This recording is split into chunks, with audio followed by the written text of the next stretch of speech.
All right. Hello, everyone. Hello. I'm so glad all of you that have zoomed in from around the world.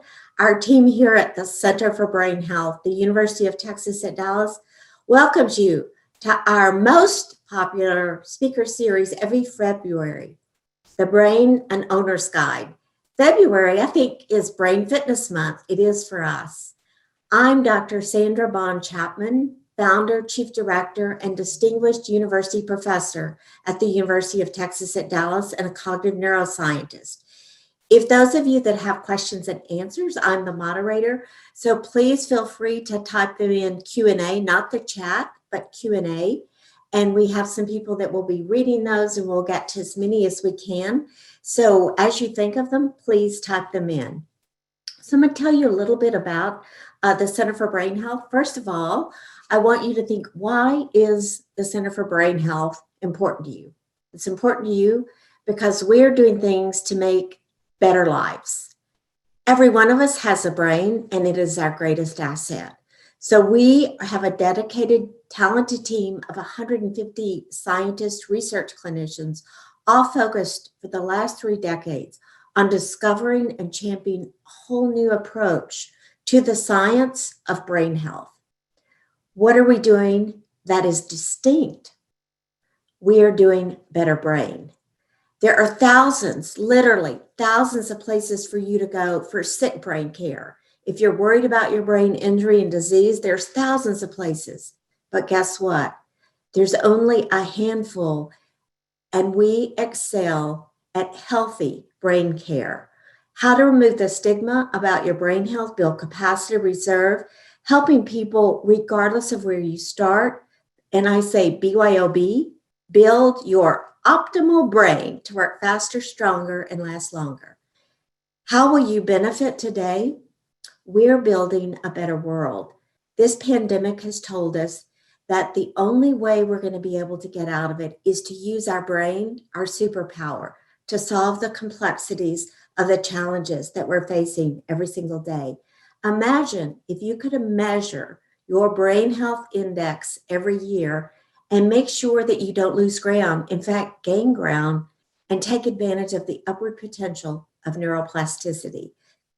We've launched the Brain Health Project. I want to share a video to give you a quick snapshot of what that is. Oscar, show the video. We work, we live, we innovate and create. At the center of it all is your brain health. The ability to solve problems, think analytically, share empathy, and thrive. We're trying to make brain performance really the next fitness revolution. So how do you boost brain power? Welcome to the Brain Health Project, an urgent call to transform your mind to work stronger and faster. This is an absolute crisis, as great as any we have ever faced. We have to equip the minds and brains of our citizens to cope with the accelerating, dizzying rate of change that they face in their lives. Your brain health is not fixed. Scientific discoveries prove it can adapt and grow regardless of your starting point. Our greatest value, the asset that will help us to change everything, every problem we're in, is all in our head. To harness that treasure, we must measure and monitor progress while things are going well versus waiting for an injury or disease to strike. Too many of us are outliving our brains, and that does not have to be the case. The information age is bombarding us with more content than our human brains can handle. How do you keep from getting lost in this? And focus on deep thinking. For starters, stop multitasking. Science shows us that multitasking is bad for your brain. It reduces fluid intelligence, causes brain atrophy, and increases chronic stress. The global pandemic is creating more stress than ever, stress that leads to depression and anxiety and beyond. Unlocking our potential to navigate these hurdles starts with learning the right strategies, even in school. So when teachers have these strategies, they're empowered to support our learners, and then the learners are now able to take ownership of their learning. Training kids how to think is doubling academic achievement among middle schoolers. I think the greatest national security threat is pre-K through 12. If we don't take care of educating our young men and women, then we have to ask ourselves, where are we going to be in 20 years? Our world-renowned scientists know you can increase your brain health, not lose it. It's time for a new category of health, brain health. You are a game changer. Ready to transform the world with us? Be a part of the brain health revolution. It starts here.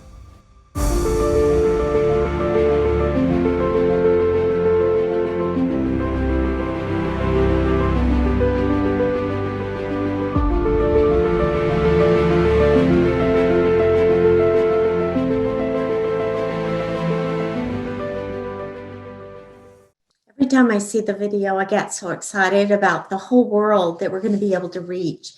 Tonight is a special night because typically these lectures, we reach about 400, 500 people. But thanks to our sponsor, and now that we're Zooming, we are reaching literally hundreds of thousands as we use this new platform. Many of you reached out to me and said, thank you so much for making it free. Well, guess what? It costs us money to do this. And if it weren't for tonight's sponsor, Corrigan, who is a leading architect and design firm founded more than 80 years ago, creating places around the globe for people to thrive and clients succeed. Lindsay Wilson, she is the president, executive managing principal, as well as a member of our advisory board. We'd love for you to share a few words with us. Lindsay. Hi, everyone. This is so exciting. And at Corrigan, we are absolutely thrilled always to be a part of the Center for Brain Health and the Brain Performance Institute, but so honored to be able to sponsor this fantastic lecture tonight and have so many people be able to join. As Sandy said, we are architects and interior designers, but we design for the whole person. So we are all anxiously waiting to hear everything Dr. Katz has to say this evening. So thanks for having us. Thank you, Lindsay, and thank you again. And we're hoping to work with Lindsay and her company to build brain healthy workplaces too. So great to see you. So now let me introduce our speaker. As you listen to him tonight, you're going to be inspired by the facts that not only can you take charge of making yourselves healthier, but you must do it. He's going to talk about willpower, skill power. After hearing him, you're going to see why. It was my dream a year ago. I was not going to let him loose until we got him to speak for us. Dr. David Katz has been interviewed so many times. He's a physician. He's a board, and he's going to have some of this information on the slide, so I'm not going to go through it, but he's in preventive medicine. Just imagine being preventive instead of always after something happens. He is recipient of so many awards as you read the list of everything, and in 2019, he was a nominee for the James Beard Foundation Award. Well, I would certainly love to get that award. And he has been on the short list a number of times for being the U.S. Surgeon General. I hope he makes it this time because he is gifted. He's got so many patents. He's got over 200 peer-reviewed publications, 19 books. And I asked him when he sleeps, and he said that may be one thing I need more of. So we're going to have to talk to him about his sleep. He's presented at conferences all over the country, all over the United States, as well as other countries.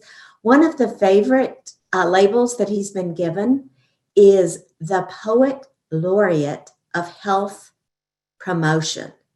And if you read his books, and you will, I know, run out and get them right after this, you will know why he's called the Poet Laureate. His writing just resonates in your soul, the way he writes. His wife, Catherine, they live in Connecticut, and he has 5 grown children. We are so honored, Dr. Katz. I can hardly wait for your powerful, life-changing messages. Thank you for saying yes to me to be here with us tonight. Welcome. Thank you so much, Sandy. Beautiful introduction, very inspiring. And, you know, the introductory materials just make me aware of how much I have to learn from you and from everyone involved with the Center for Brain Health. So really an honor to be here. And my warm greetings to everyone in the audience. I was watching the greetings come in, so I know you're from far-flung places, and it's really a privilege to address you all this evening. And without further ado, let's get into this. We're talking about the brain. Seemed only right then to start with an image of the brain. Those of you who know your neuroanatomy may recognize this. It's an MRI scan of the optic chiasm. Those are eyeballs at the top. And the optic chiasm is where fibers in the optic nerves cross, hence the name. And because of the way the nerve fibers cross, pathology at this particular site can produce a unique malady. And pathology at this site is actually not uncommon. Benign tumors of the pituitary gland called adenomas are fairly common. They put pressure right on the optic chiasm, and they can cause bitemporal hemianopsia, which basically is two blind spots out to either side. It's the failure to be able to see out to either side. And I'm going to argue that our experience of the past year has highlighted two critical blind spots that really have the potential to alter our perception of the pandemic, our place in it, and the opportunity to optimize our health, both physical and mental. One blind spot is just like bitemporal hemianopsia, the failure to see both ways and think about the potential harms of viral infection, but also the potential harms of getting our policy responses wrong. And the other blind spot may be even more important, and that's the failure to recognize that much of what makes us acutely vulnerable during the COVID pandemic is malleable. So we've already heard brain plasticity referenced this evening, but overall health is plastic, modifiable. All of the risk factors other than age for adverse COVID outcomes are things we can potentially control. And actually that all by itself is a critical issue as we think about brain health, because having power to make change is incredibly important to our mental well-being, and being disempowered is incredibly disadvantageous. So we'll dive into all those issues. I do want to also, at the start here, make something of a confession. Sandy was very gracious in her introduction. And as I said, I'm really honored to be here with people who have greater expertise about one of my favorite organs than I. My expertise is on general health. And if I can contribute something to all of you this evening, it will be the big picture. And this reference to poet laureate of health promotion, I do routinely cite poetry when I give talks. I won't do that to you this evening.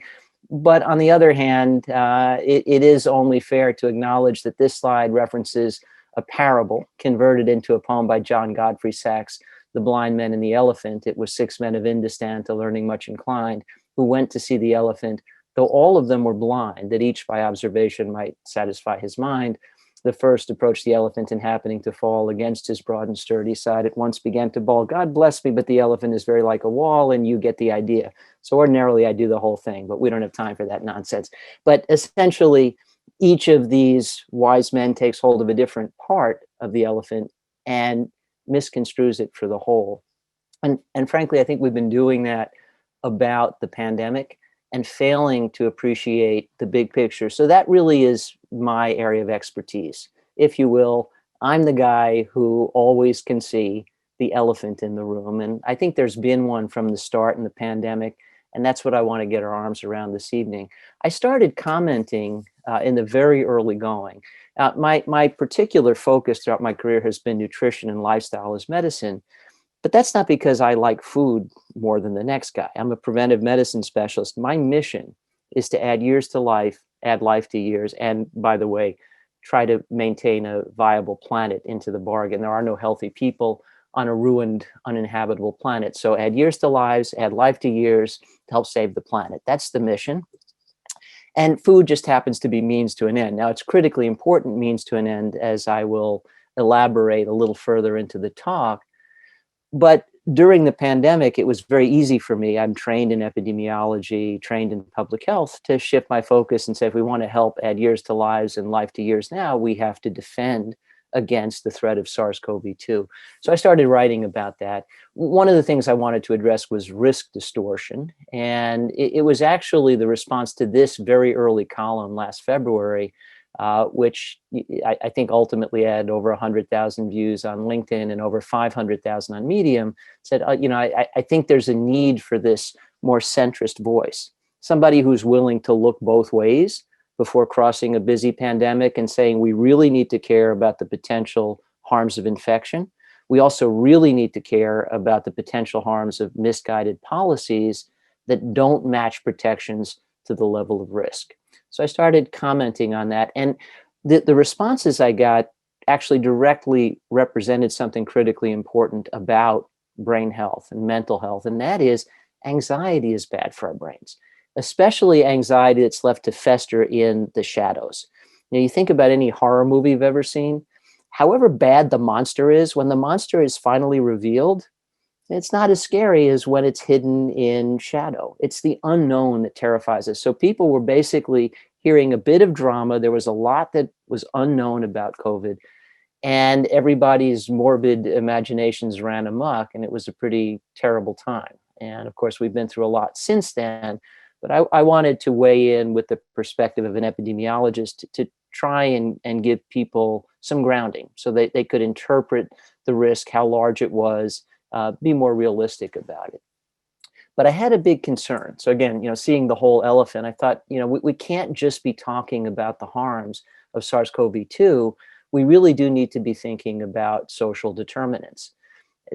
This is a mainstay in public health. You can't be trained in public health medicine and not learn about the massive influence of social determinants: socioeconomic status, educational status, vocational status, food security.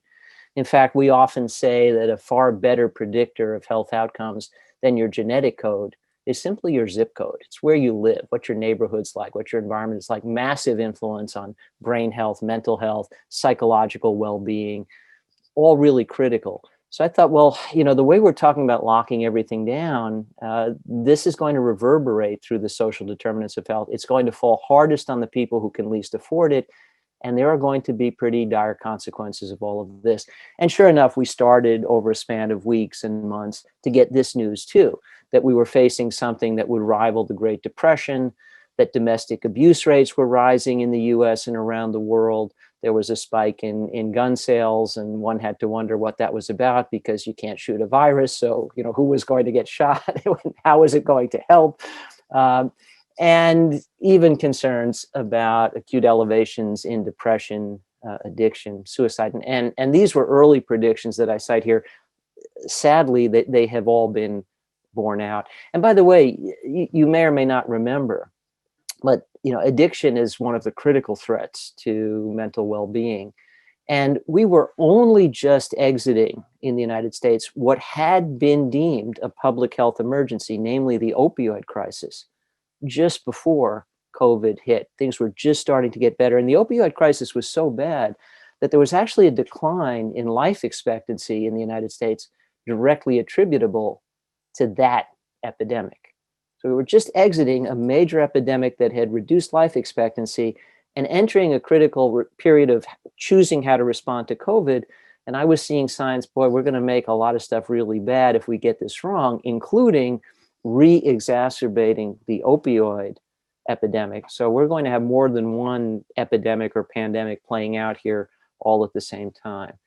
And in fact, that has been borne out as well. So we've seen a significant resurgence in drug addiction and abuse of opioids as a result of COVID. So all very disconcerting. And this was picked up in an article in Health Affairs, a major journal that addresses these kinds of things. And this title, as you can see, translates what we routinely refer to as the social determinants of health into the social determinants of death. And that's essentially fallout from the pandemic and our response to it. I was worried about all of this.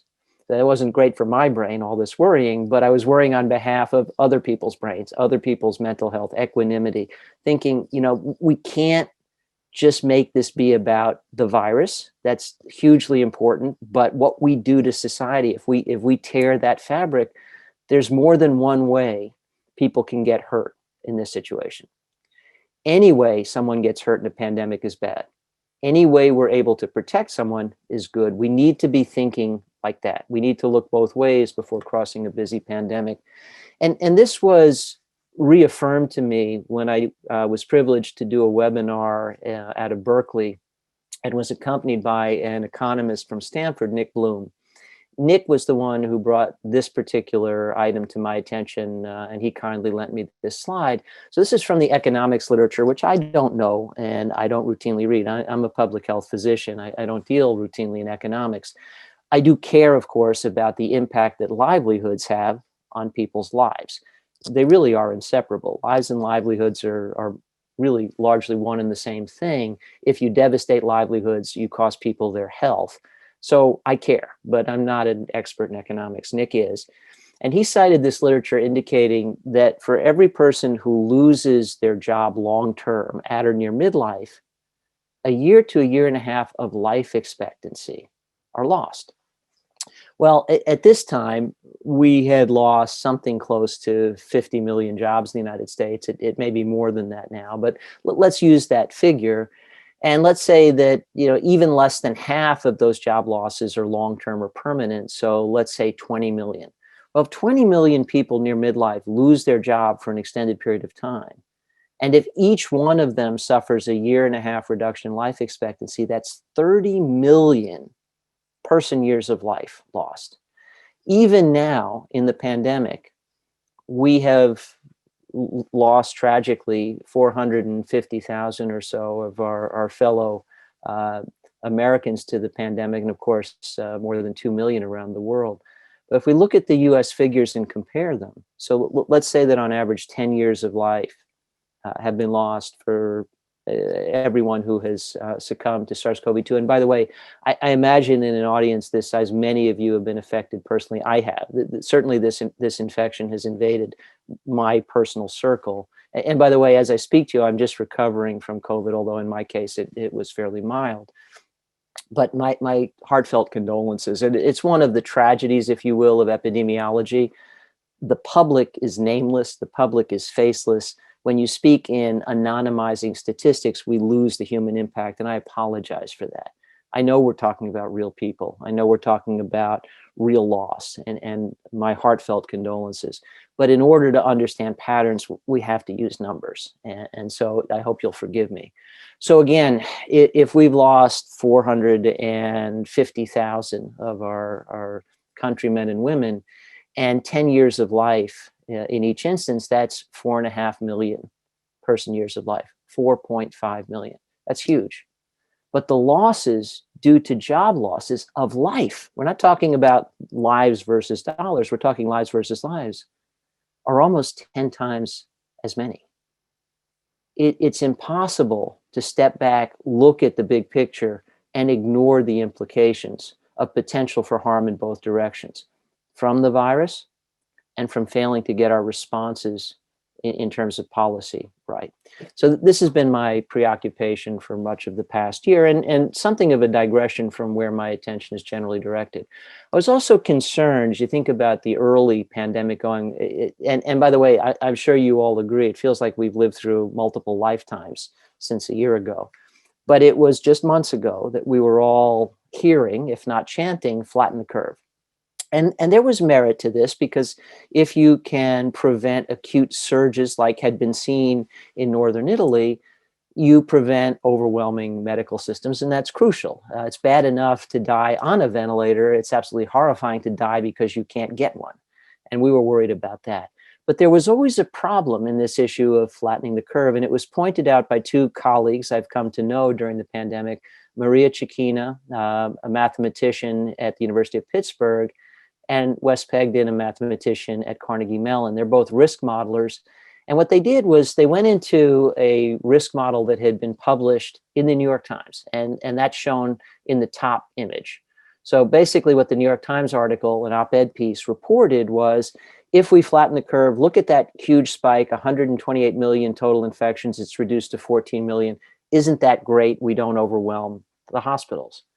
But what Maria and Wes did was say they didn't develop a new model. They just turned this one back on and said, well, wait a minute. The world doesn't stop turning on October 1st. Look where that curve ends. It ends in October as if, there is no more. Well, there will be more. November will come. What happens if at any point after you flatten the curve, you release the clamps and people go out into the world? Well, what the very model that had been published in the New York Times showed was that we didn't prevent any infections. We didn't prevent any deaths. We just changed the dates. And sadly, I think we all recognize that's largely what's happened around the country, that we pushed the dates around and kind of altered the timing of when areas would be overwhelmed with infections. But ultimately, every part of the country has been overwhelmed with infection. First, my part of the country, the Northeast and the New York City area, but ultimately every place else. We just mostly changed the dates. So I was arguing we really need strategies that go beyond flatten the curve. We have to think about what is phase 2. And I had strong feelings about what phase 2 should be, even before I went to the front lines. But I went to the front lines. I'm an internist. I did patient care for 30 years. I've now effectively retired from patient care in order to focus my efforts on public health. But I remain a licensed physician, and I couldn't sit this one out. So I volunteered in New York City, and I spent some time working in an emergency department in the Bronx, right on the front lines during the surge. I missed the peak by about a week, but I was there when the ER was overwhelmed with COVID patient after COVID patient, and I saw people desperately ill with this disease. I saw people die of this disease. I saw people be saved.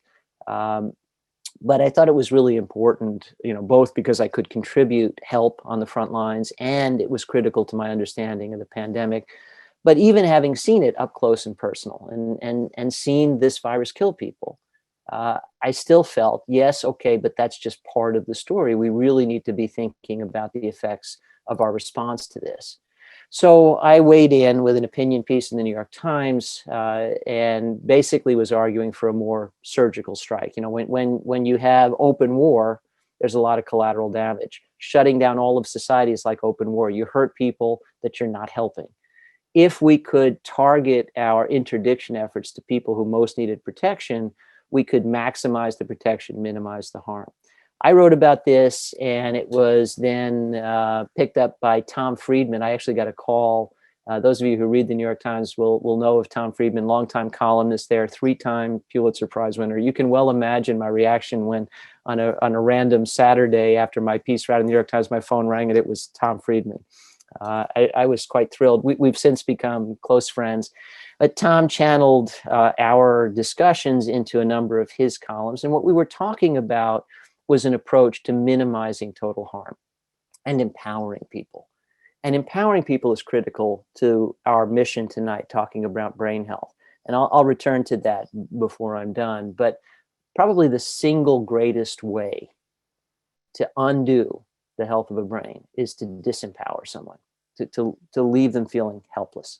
And in fact, there is a bounty of peer-reviewed literature in the psychology journals on learned helplessness and what a devastating psychological trauma that is. Well, we were basically encouraging people in the pandemic to be helpless because there was almost no discussion about what individuals could do other than stay in their homes. I thought we could do much better than that, pulled together a large group of colleagues from all around the world, and we started to espouse total harm minimization as the right objective for the pandemic, minimize the harms of infection, but also minimize the harms of misguided, wayward, haphazard, one-size-fits-all interdiction efforts. And the way to do that, and this is really what ties us back in with all of the things I want to talk about related to health, both physical and mental, is to risk stratify. Let the protection match the level of risk, and where risk is modifiable, minimize it. Total harm minimization by means of vertical or risk-stratified interdiction efforts. So that's really been the platform I've been defending for the better part of the past year. And to be quite honest, we've all found the pandemic exhausting, I'm sure, in a wide variety of ways. I found it exhausting for all the same reasons you did, but also because I was obligated to keep doing my day job, which I'll talk more about now, but also to be very actively involved in the conversation, the national dialogue about pandemic response, and write about it, do videos about it, do interviews about it, debate it at great length, because I felt we were really missing the big picture. If we were ever going to inform that big picture, we needed data. This really should not be about guessing. And very early on, we should have emulated what happened in South Korea. The Koreans were able to gather data on 200,000 people in 48 to 72 hours. We've never even come close. All these months later, we haven't come close. And I was arguing that if we're going to rise above the fog of all of this so that we can fly through clearer skies, we need to build a data pyramid.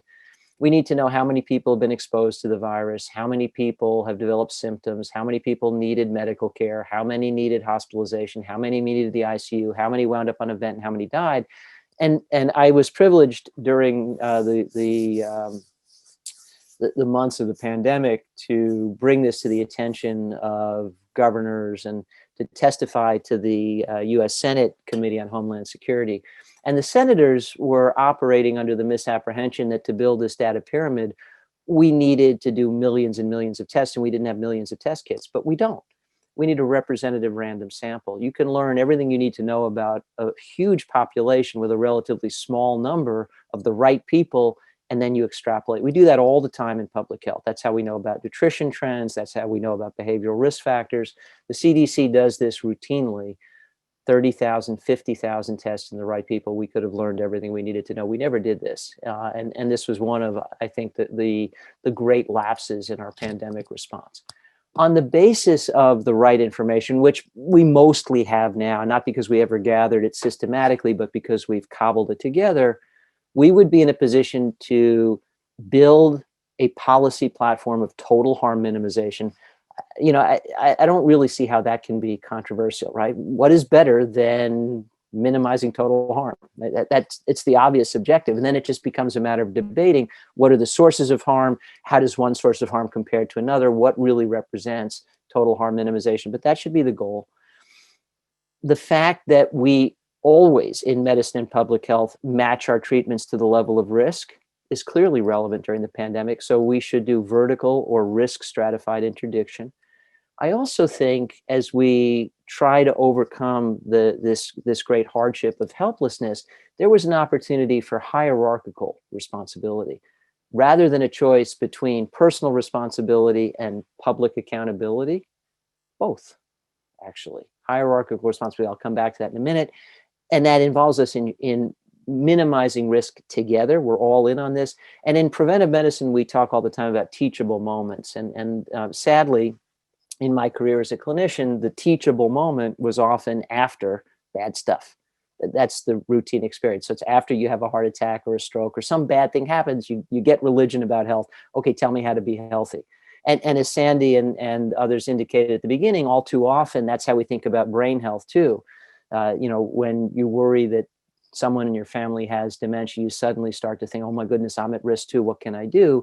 It's late in the game. Or you have an injury, or you have a reason to suddenly be concerned. We really don't think about, hey, I want to protect my vitality from the start. And it's never too late to do prevention, but it's certainly never too early. And so the pandemic is a teachable moment for the body politic, because, and this is critical, folks. The toll of the pandemic in the United States absolutely has been tragic. And a huge part of that toll is the cardiometabolic ill health we brought into the pandemic, because that's a huge part of the explanation for why so many Americans have died. This virus doesn't like to kill Americans more than any other nationality, and yet we've had a higher mortality than many nations around the world. It's because of bad American health coming into this. And of course, we're not the only country to have that problem. And I know some of you are from other parts of the world, and you either come from a part of the world where risks are lower or risks are like they are here. But if they're like they are here, then you too come from a place where a lot of the pandemic toll was avoidable if our health had been better to begin with. So this is a teachable moment. We should be doing something with that. This concept of hierarchical responsibility, which I developed essentially, to borrow from President Kennedy, actually ask both what your country can do for you and what you can do for your country or yourself. And what I mean by that is you really want optimal policies mediated by government at every level. There's stuff that only government can do. You also want the private sector to take responsibility and apply the government guidelines the best way possible in a given context. The best way to protect people in one kind of industry is different than the best way to protect them in another industry, is different than the best way to protect them in schools. And those decisions should be made in a community-based, localized manner so that they're optimized for context. But then we have to look out for ourselves too. No one else can put a mask on for us. No one else can directly manage our social distancing. And if we are empowered as individuals to understand our level of risk and the risk of people we interact with, it's an invitation to do those things. It's not a mandate. It's not a burden. We basically are informed and empowered, which alleviates the psychological burden of being in the dark, helps us feel like we're not being bossed around, but reminds us that we are truly all in this together and we all have a critical role to play.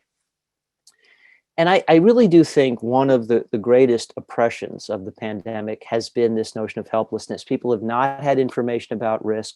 There's been massive risk distortion. There's been a tremendous amount of unnecessary drama in the media. The situation is dramatic enough. We didn't need to hype it up, but we did. Everything was turned into clickbait. And I think it's really important to recall other times of great adversity like the Holocaust. And this phenomenal quote by Viktor Frankl, who lived through that, who said, "Those who have a why can bear with almost any how." Well, the why to live during the pandemic is, to get to the other side with minimal harm to me, to the people I care about, to my loved ones. So I can deal with the how, to, empower me to do something about this. Give me a basis to populate my routine with something that I believe can make a difference, and I can much better shoulder the duress of all of this. And part of Sandy's mandate to me this evening, was to address the issue of alleviating duress. She also mentioned at the start skill power. I routinely refer to that in the context of diet, but it's relevant here too. Essentially, we could have, from very early on, helped people understand their risk related to COVID and talked about the skills that people needed to be using to minimize that risk. Some of them related to things like distancing and masking, but some of them related to health enhancement to alleviate risk at its origins. COVID has been a case study in learned helplessness at a massive scale. And frankly, I think that took away the why. Why do we need to hear so much about the pandemic if there's nothing we can do to alleviate our risk? Essentially, we're just helpless victims of this. That's a terrible place to be. So I think there was missed opportunity there. And the antidote is empowerment. And the right way to empower everyone was to offer details on risk stratification, match policy to level of risk, and then in particular, this critical blind spot I referenced at the start, rely on lifestyle as medicine to modify those risk factors. And then the stuff we've all heard about. We all know the importance of getting tested and masks and distancing and so forth. And thank goodness the vaccines did come along as quickly as they did. But the huge missed opportunity, think about it. How often have you heard conversation at a significant level regarding the fact that massive burdens of chronic cardiometabolic disease, the very things that compromise brain health most often in the United States, that lead to dementia, that lead to stroke. How many conversations have you heard that emphasize the fact that that burden is directly related to the burden of COVID and it's modifiable? We're not stuck with that stuff. That stuff is fixable. Lifestyle could be the medicine. We could make that better. I haven't heard it much, and I think that's a tragic oversight.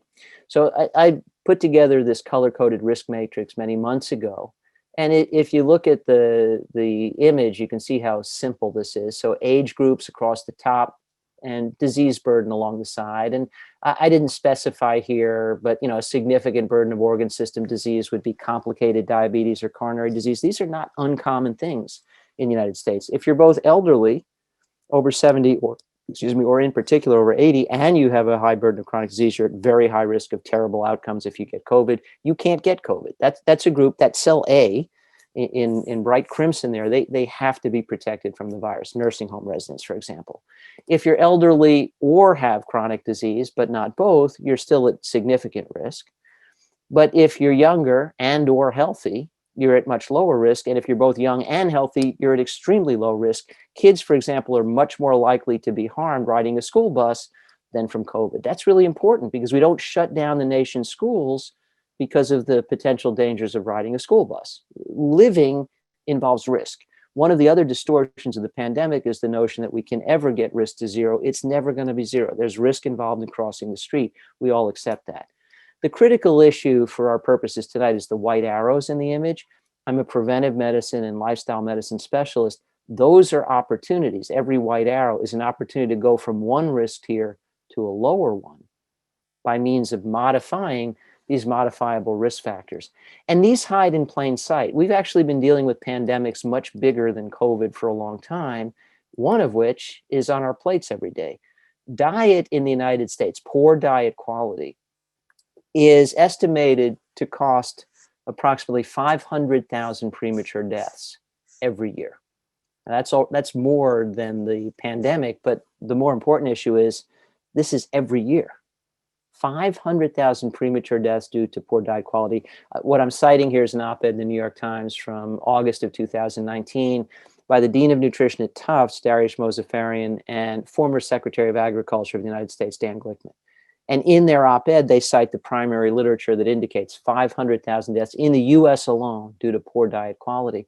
Well, this is a travesty in its own right, but it's also a direct contributor to elevated COVID risk.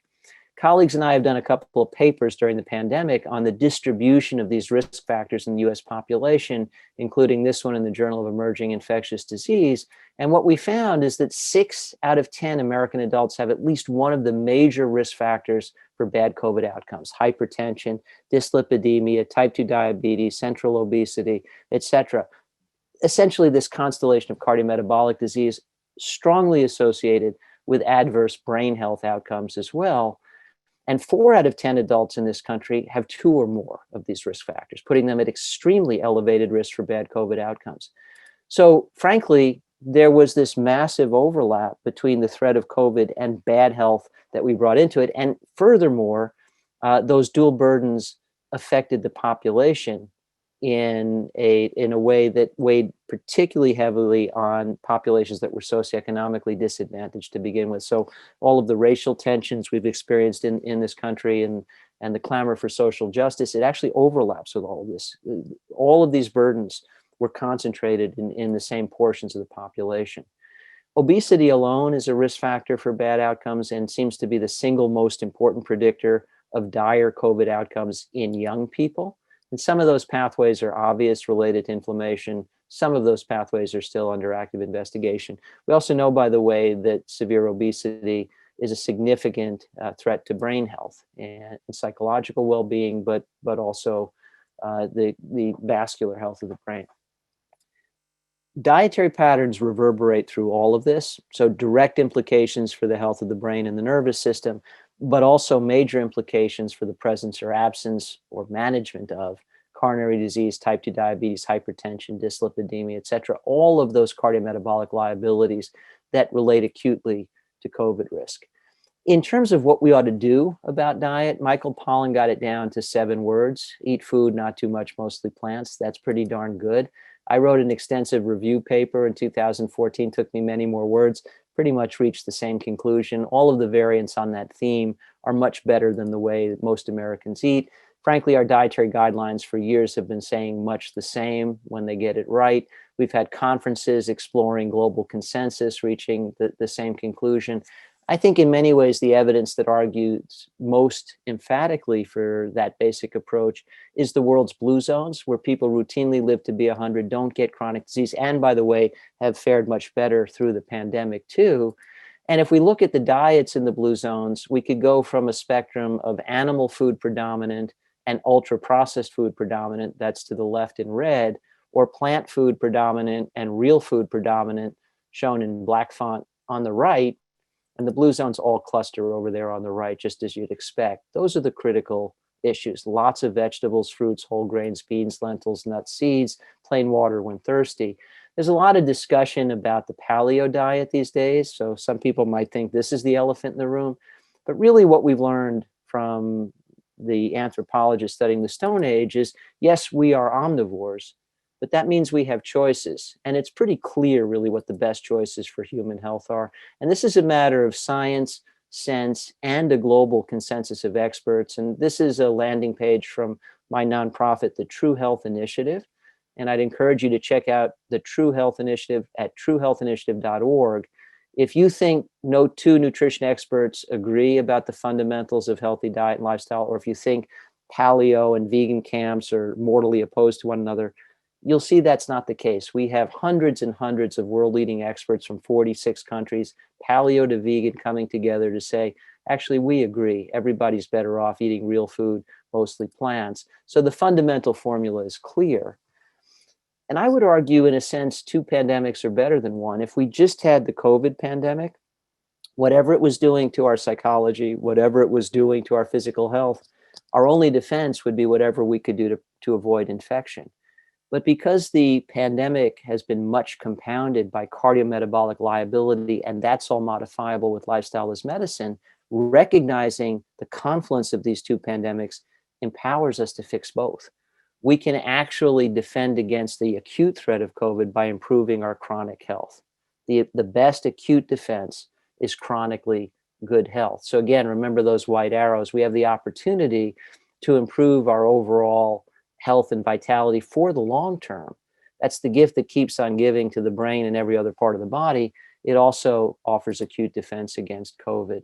And those same colleagues and I have a preprint, we haven't yet published this in the peer-reviewed literature, suggesting that just focusing on these cardiometabolic liabilities, we could have reduced pandemic hospitalizations in the United States by 40%. So the overloading the medical system didn't need to happen if we had taken the opportunity seriously to enhance our own health. One of the reasons we don't is because these chronic disease threats, and this is true of the brain as well as the body, come at us in slow motion. You talk to patients about the risk of heart disease, diabetes years in the future, everybody's attitude is, yeah. I mean, I can fix that tomorrow, but for today, pass the potato chips.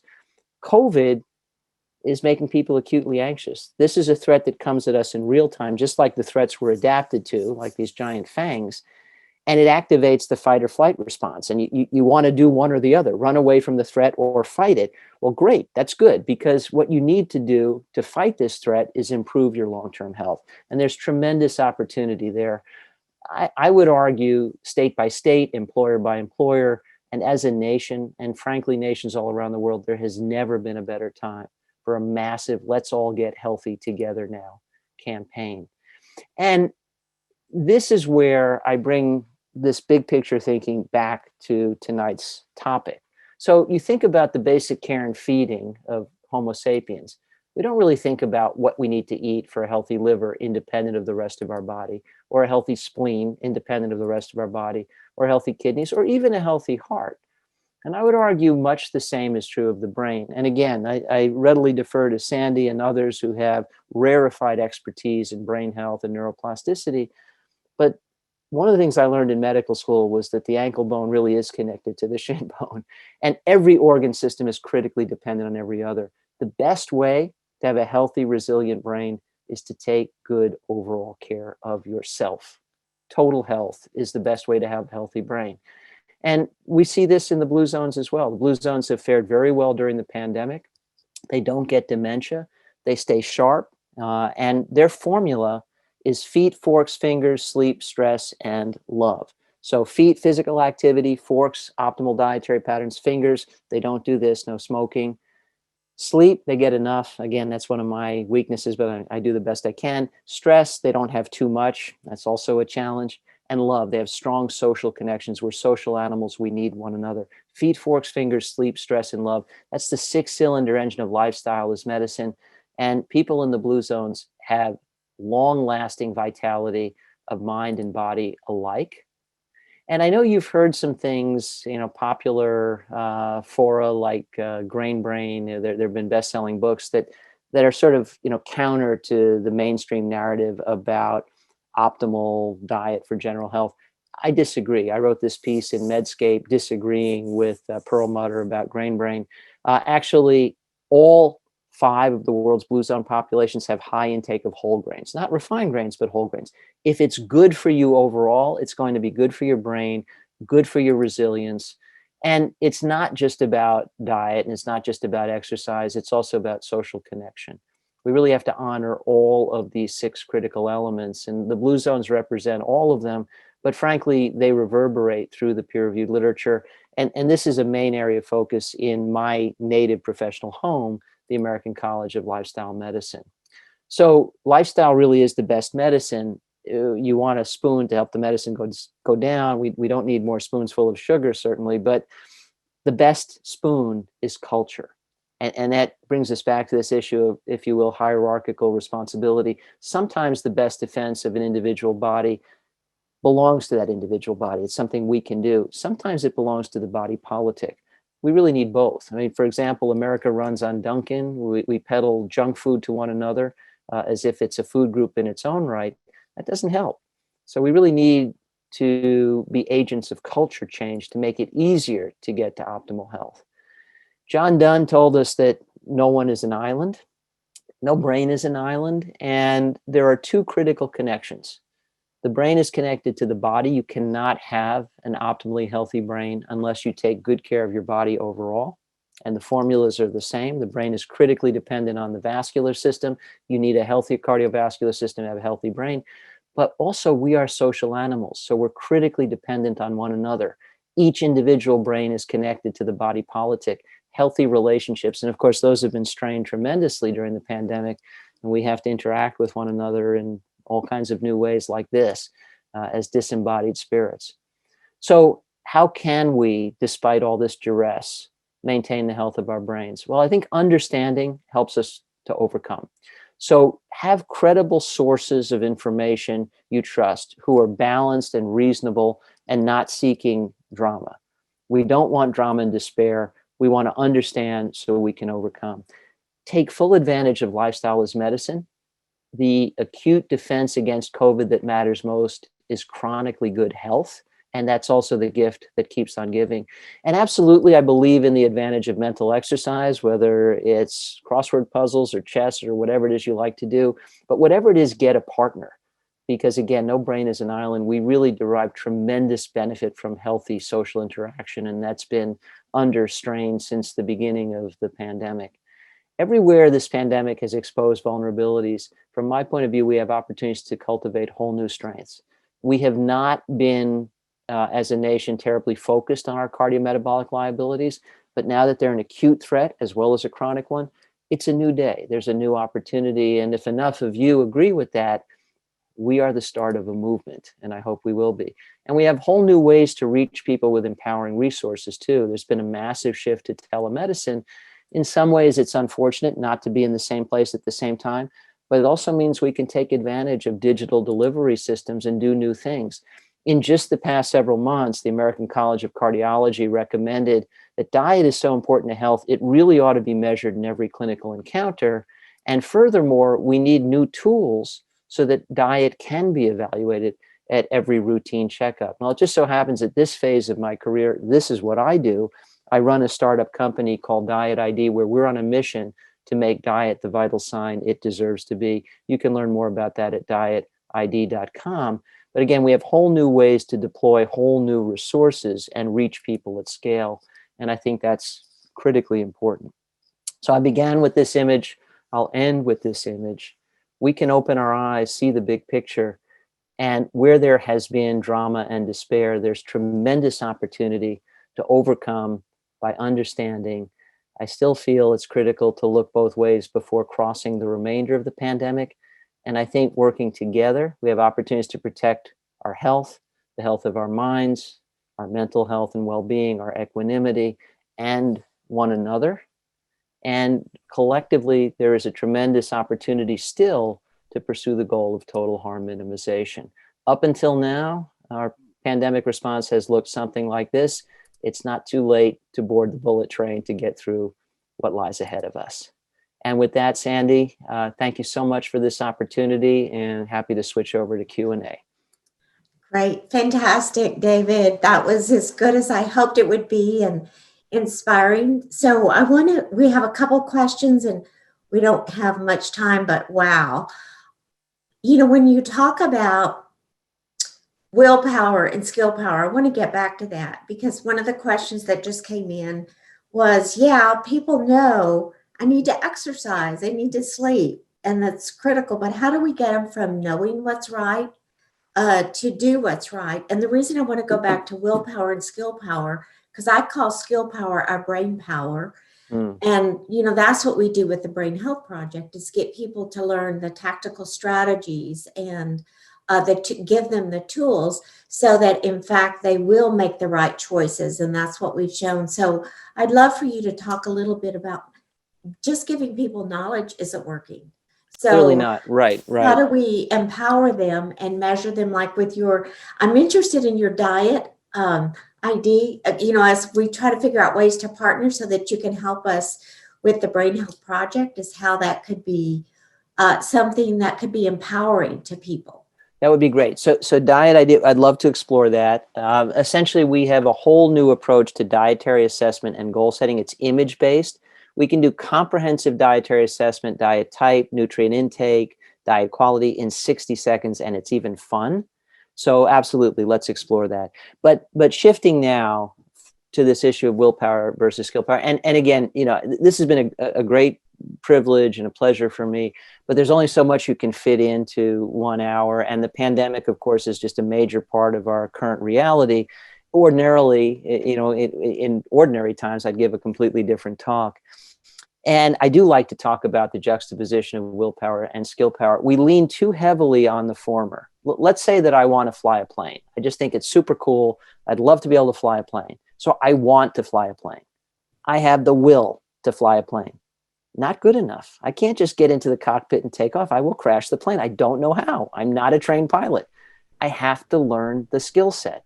We've accepted this throughout our lives, right? I mean, we wanted to read and write. Learning the alphabet was not all that easy back in kindergarten. Most of us have forgotten, but there was real pain involved. We wanted to ride a bike. We fell off and skinned our knees. There was real pain involved. There's always some effort. But with a lot of things that matter, we decided either our own willpower or willpower surrounding us, the collective willpower of our communities. We didn't decide to go to kindergarten. Our parents sent us. So sometimes it's a collective decision. This is important. It's going to hurt a little bit, but on the other side of this, you have a lifetime of advantage. Well, I would argue health is exactly like that. Sure, in order to know how to cook healthy recipes, you need to learn a little bit about shopping, interpreting food labels, knowing what to pick when you shop, time management, recipes that are economical, tasty, that your family likes, that are good for you, food preparation. It's a long list. Mm-hmm. But you know what? Yeah. It's not rocket science. It's stuff everybody could do if you decide it's a priority. So you go one step at a time and say, okay, where can I turn? Who do I trust? Where are the resources? I hope I'm one of them. There are many others. My wife, by the way, has a beautiful recipe site, Cuisinicity.com. I'm sure you'll link to that. Basically, all the Katz family greatest hits over all these years available for free. My wife is French, by the way, brilliant cook. As nutritious as it is delicious. Wow. Help yourselves. So, we're one of many, many resources that are available. And the idea is, okay, I'm going to start with willpower to eat better. But I can't just leap over all the things I need to be able to do. I have to learn some stuff. And if recipes are included or what to pick when I eat out. And by the way, these days, a lot of that can be facilitated with apps that guide you to better meals when you're eating out at a restaurant. Apps that can direct you to optimal recipes, on and on it goes. But that's what I refer to as skill power. You start with the will to acquire the skill. Most worthwhile things involve skill. Well, I'm going to help you. So with the skill power, we teach people kind of executive function strategies of how do you take charge and give them the things that make them better decision makers. So it's not just throwing more information at them, right, but really giving them step-by-step tools of how do you take that information in, apply it. So really the executive functions to be better decision makers. And we've shown that it helps people downregulate their depression, their stress, but also make better medical decisions. But it's not through giving them more information or more apps. It's teaching them the executive functions of applying it. So I think they go together. That's absolutely, Sandy. And they go together. So for example, to use an analogy, so the apps are tools, right? So yeah. I'm a carpenter. It's a hobby. So I need a skill set to build things out of wood. And I've built all sorts of things out of wood. I'm pretty good. I need the skill set. And it's really executive function about, how do I look at a space and decide what's going to fill that space. And my thanks to the sponsor tonight, who has expertise in that area, architecture and interior design. So thanks to Morgan. Yes. Yep. But I'm an amateur, a wannabe in that space, but it's executive function. But then once I have that basic bedrock skill set, which your efforts can impart in terms of brain function, then I can enhance it with the use of the right tools. So I'm in my shop. It's mostly about me and my skills, but having the right tools then enhances what I can do with those skills. I would argue that the new tools we're able to deploy digitally are like that. They can basically interact with someone's executive decision-making ability and enhance it, to facilitate good outcomes. I can't believe we're out of time. When I told David this book that I got, and there's a lot of questions coming online and more about, what about kids? What about different things? And I said, I bought this book. And he said, well, I've written 2 since then. So go on Amazon.com. This is a fantastic book. It brings up a lot of the things, and he's going to give us some other things there. But wow, I think everyone could stay and ask more questions. Really, really powerful. And this is not going to be our last time. I'm going to follow up on ways that we can do this to create lifelong brain health, because for us, you'll find that we think that our health starts and ends with our brain health to make good decisions. So I just want to thank the audience for being so engaged, and so many of you for being here. We'd love to hear from you. We're going to send you a survey. Last week, we were so honored to hear from so many of you to give us feedback on what you love, different things. So please, tomorrow you will get it right away. I also hope that you were inspired this evening to do everything possible to improve your brain health, so that your willpower in doing better diet and some of the things, so that we can protect ourselves and know when students are doing things, what should we do to keep ourselves healthier? We really have to do it. And I loved what David said about a community joining together to really encourage each other to be the best they can. All of us on here are, Lindsay, so grateful to Corrigan. We could not have done this without you. Thank you, Lindsay. Thank you, Corrigan. And I would be remiss if I didn't mention the Container Store, who is our founding sponsor and has done that for so many years. Please help us spread the news, the word. Don't miss next Tuesday. Sign up for the Brain Health Project. Make sure that your best brain years, your best life years, because I do agree with Dr. Katz, it's all tied together. If we work on this together, and one of the things, David, you said that I love is we don't want to just add life. We don't want to add years. We want life in those years. I know that one of the things in your book, you said that we're 11 years short in terms of healthy life from what we're living. What if I told you we're 30 years short of our brain health being vital then? So let's start closing that gap and working together. David, wow. Thank you so much for this amazing Surgeon General. Let's go. I want you to be it, because I think it would be tremendous. And then we could come to you and say, let's make this a noble mission for America. Thank you, Dave. Amen to that, Sandy. Thank you so much. And again, really a pleasure to be with all of you. Yeah, thank all of you for being here. Steve, do you want to say something? Yes, I love the idea of empowerment. It's so consistent with what we teach. And brain health is holistic. David, you could not have really preached our mantra any stronger or better. And I really do. It's not just about being on a diet or changing your food habits. We would love for everyone to dive into the Brain Health Project. Start your journey today. We're all in this together. David, thank you so much. Yeah, and I think we should have some modules from David to see, and we could challenge. Absolutely. And, maybe try some of his apps to be part of this. So you're going to be hearing from all of us. So thank you, all of you, for being with us. We'll see you next week. And thank you again, Lindsay and Corgan. Thank you, everybody. Well done. Thank you. Bye.